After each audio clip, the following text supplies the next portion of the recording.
नमस्कार दोस्तों, आज आप लोगों का 9th क्लास का एनुअल एग्जाम का द्वितीय पाली में सामाजिक विज्ञान का पेपर होने वाला है। और अभी के हम इस वीडियो में आपको सब्जेक्टिव क्वेश्चन का तैयारी कराने वाले हैं। 2 नंबर वाले और 5 नंबर वाले लघु उत्तरीय और दीर्घ उत्तरीय क्वेश्चन आपको इस वीडियो में हम बताएंगे।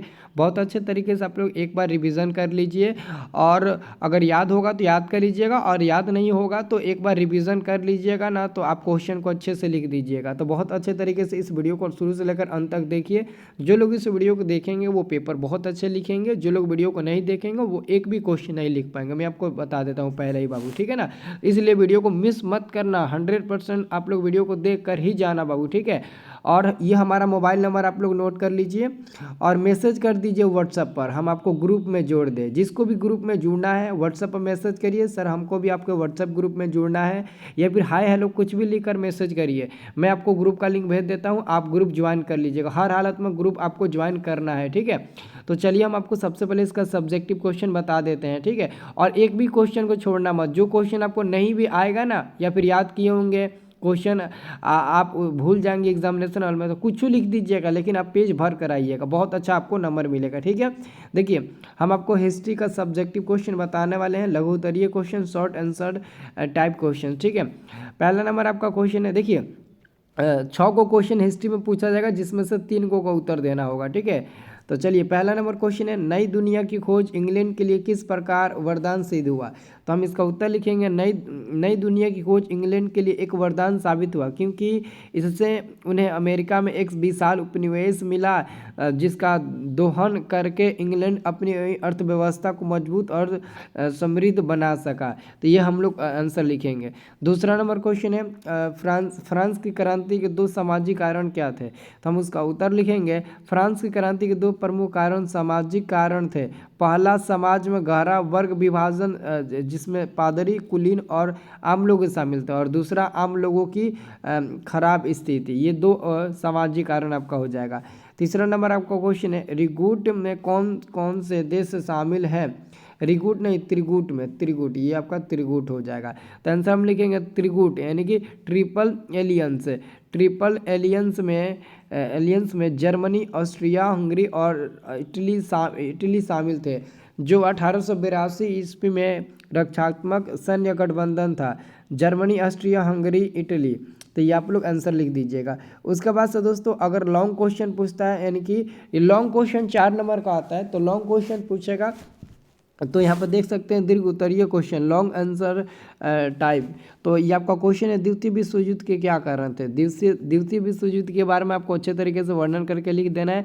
तो मैं आपको बता देता हूँ, द्वितीय विश्व युद्ध 1939 से 1945 के मुख्य कारणों में वर्साय की संधि के कठोर शर्तें, जर्मनी में नाजीवाद और इटली में फांसीवाद का उदय, हिटलर और मुसोलिनी की विस्तारवादी नीतियाँ, राष्ट्रसंघ की विफलता, आर्थिक मंदी के कारण वैश्विक असंतोष, जापान का एशिया में सैन्य विस्तार, पश्चिमी देशों की अपजेंडमेंट यानी कि समझौता नीति, पोलैंड पर हिटलर के आक्रमण और महाशक्तियों के बीच शक्ति का संतुलन बिगड़ना शामिल थे। वर्साई की संधि ने जर्मनी पर भारी आर्थिक और सैन्य प्रतिबंध लगाए थे, जिससे वहाँ असंतोष फैला, ठीक है।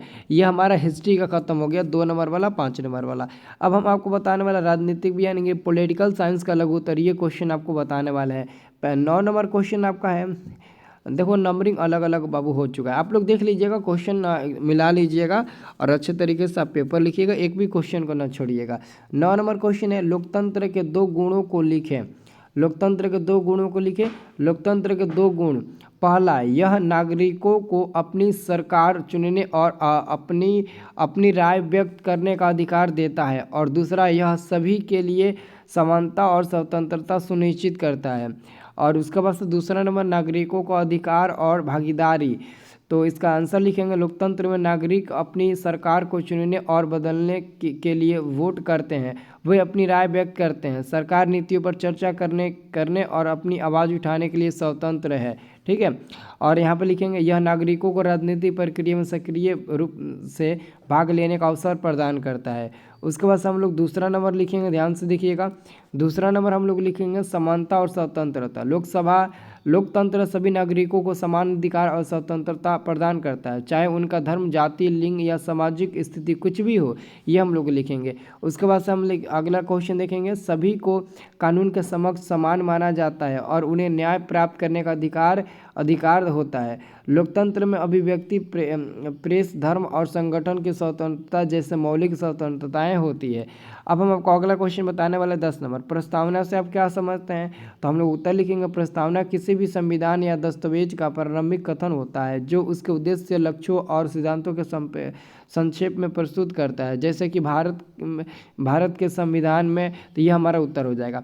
उसके बाद से अगला क्वेश्चन आपको बता दें, दीर्घोत्तरीय question.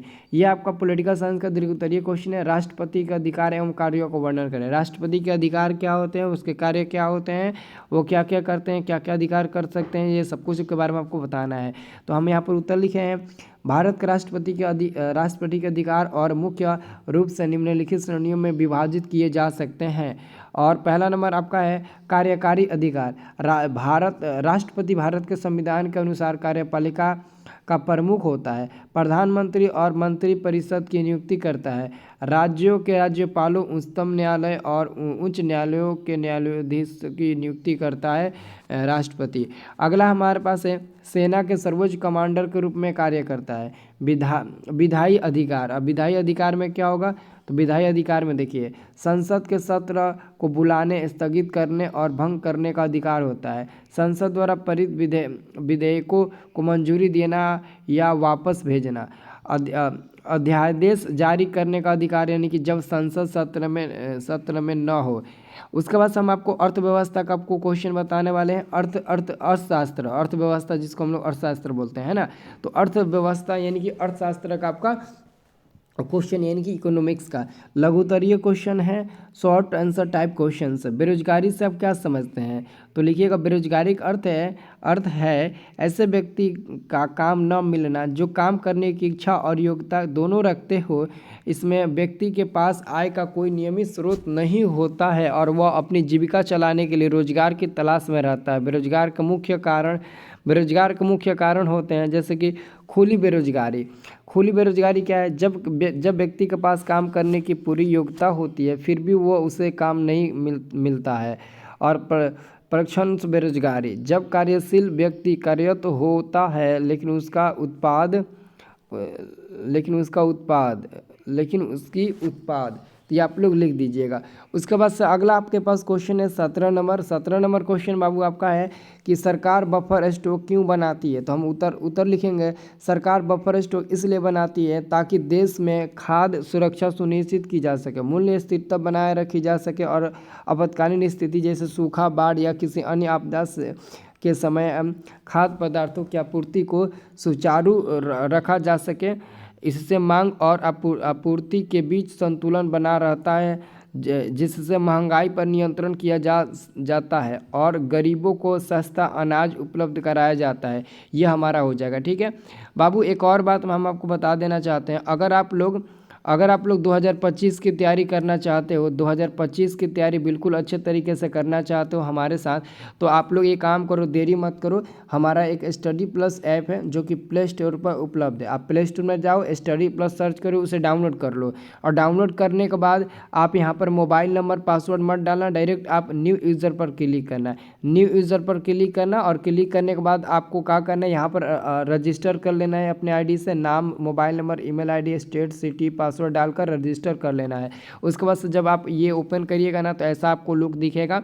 All course, live class, notes, free video, my course, free PDF, free test, social media link, all test. मतलब कि आप 199 रुपये में पूरी 1 साल पढ़ सकते हो। क्रैश कोर्स का क्लास कर सकते हो, लाइव क्लास कर सकते हो, विनर टेस्ट दे सकते हो, लाइव टेस्ट दे सकते हो, recorded class, PDF notes, all subject. मतलब कि A to Z फंक्शन जो कि 2000 में और दूसरे लोग देते हैं, इतना सब फंक्शन मैं 199 रुपये में दे रहा हूँ। तो आप देरी मत करो। एनुअल एग्ज़ाम जैसे ही ख़त्म होगा उसके बिहाने भैला से इसमें क्लास फिर से ओपन हो जाएगा। मतलब कि अभी क्लास हुआ था लेकिन होली में छुट्टी था तो बीच में अभी विलम्ब है, लेकिन जैसे ही एनुअल एग्ज़ाम खत्म होगा उसके बिहाने भैला से इसमें लाइव शुरू हो जाएगा। कैसे करना है सब कुछ हम आपको जानकारी दे देंगे, तो आप लोग जाकर जल्दी से ऐप को डाउनलोड कर लीजिए। ठीक है, तो हम आपको कहाँ तक बताए थे। हाँ, अब देखिएगा अगला क्वेश्चन, दीर्घ उत्तरीय क्वेश्चन हम आपको बताने वाले हैं अर्थव्यवस्था का, अर्थशास्त्र का। बिहार की अर्थव्यवस्था में कृषि की भूमिका की विवेचना करना है आपको। तो आइए इसके बारे में हम आपको बताते हैं। देखिए यहाँ पर लिखा गया है, बिहार की अर्थव्यवस्था में कृषि की भूमिका अत्यंत महत्वपूर्ण है, क्योंकि यहाँ की अधिकांश जनसंख्या की आजीविका कृषि पर निर्भर है। बिहार में मुख्यतः धान, गेहूँ, मक्का, गन्ना, आलू और दलहन की खेती होती है। कृषि से संबंधित उद्योग जैसे कि गुड़, चीनी मिलें और सब्जी उत्पादन भी अर्थव्यवस्था को मजबूत प्रदान करते हैं। ठीक है, उसके बाद से आप थोड़ा आगे देखिएगा, राज्य कृषि राज्य की, ध्यान से देखिएगा यहाँ पर लिखा गया है, कृषि राज्य की राष्ट्रीय आय का प्रमुख स्रोत है और इससे रोजगार के अवसर के सृजित होते हैं। बिहार की कृषि मुख्यतः मानसून पर निर्भर है, जिससे यहाँ के किसानों को सूखा और बाढ़ जैसी समस्याओं का सामना करना पड़ता है। सरकार ने सिंचाई सुविधाओं के विकास, बीज वितरण, खाद आपूर्ति और किसानों को ऋण जैसी योजनाओं के माध्यम से कृषि को बढ़ावा देने का प्रयास किया है। बिहार की अर्थव्यवस्था के विकास और ग्रामीण क्षेत्रों की समृद्धि के लिए कृषि का सशक्त होना आवश्यक है। तो ये हम लोग लिख देंगे। ठीक है, अब बहुत अच्छे तरीके से लिख दीजिएगा। अब हम आपको भूगोल का क्वेश्चन बताने वाले हैं। देखिए, हिमालय के 3 समानांतर श्रेणियों के नाम लिखे। हिमालय के 3 प्रमुख समांतर श्रेणियाँ, महान हिमालय जिसको हिमाद्री कहते हैं, मध्य हिमालय जिसको हिमाचल कहते हैं, और शिवालिक आपका हो जाएगा। तो ये 3 आपका नाम हो जाएगा समांतर श्रेणियाँ। ठीक है ना। अब अगला क्वेश्चन है, लू से आप क्या समझते हैं। तो भारत और पाकिस्तान के सिंधु गंगा के मैदानी क्षेत्र में मई जून में चलने वाली एक तेज गर्म और शुष्क हवा जो अत्यधिक तापमान और निर्जलीकरण का कारण बन जाता है, जिसके कारण इंसान को लूह भी लग जाता है। लूह लग जाता है क्या? मेरे को खुद लगा था लूह।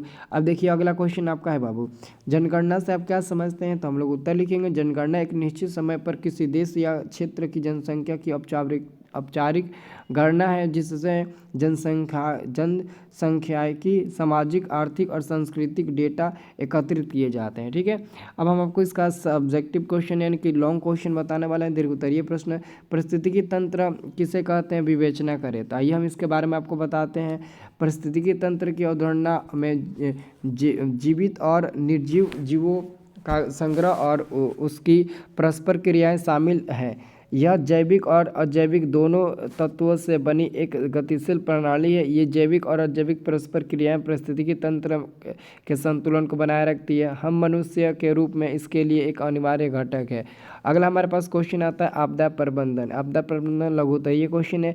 नाभिकीय आपदा से आप क्या समझते हैं। नाभिकीय आपदा से आप क्या समझते हैं, तो हम लोग उत्तर लिखेंगे, नाभिकीय आपदा से तात्पर्य उन घटनाओं से हैं जिनसे परमाणु संयंत्रों से रेडियोधर्मी पदार्थों का रिसाव या विस्फोट हो जाता है, जिससे कि विकिरण, इनके रेडिएशन के कारण मानव जीवन, पर्यावरण और जीव जंतुओं को गंभीर नुकसान होता है। उदाहरण के लिए चेरनोबिल 1986 और फुकुशिमा 2011 जैसी घटनाएं नाभिकीय आपदाओं के प्रमुख उदाहरण है।